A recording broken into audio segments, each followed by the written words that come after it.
Hi friends, నమస్తే. ఈరోజు మనం ఆకలి అవుతుందనేసి వచ్చి పాల్వంచాలోని పాత అన్నపూర్ణ మెస్కి వచ్చామండి. ఇక్కడ పబ్లిక్ వచ్చేసి ఎక్కువగా వస్తుంటారు. ఇంటి భోజనం ఎలా ఉంటుందో అలా ఉంటుంది. ఇక్కడ సర్వింగ్ కూడా బాగుంటుందనేసి పబ్లిక్ ఎక్కువ శాతం ఇక్కడికి భోజనం కోసం వస్తూ ఉంటారన్నమాట.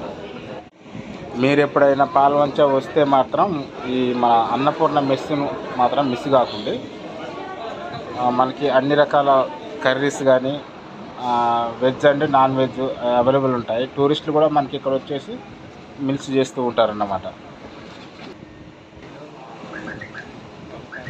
ఇదే అన్నమాట పాత అన్నపూర్ణ మెస్ అంటే వెజ్ అండ్ నాన్ వెజ్ అన్నమాట. పాల్మంచ వస్తే మాత్రం మిస్ కాకుండా ఇక్కడ మాత్రం కర్రీస్ కానీ రైస్ కానీ పార్సల్స్ చేయబడుతూ ఉంటాయి అన్నమాట.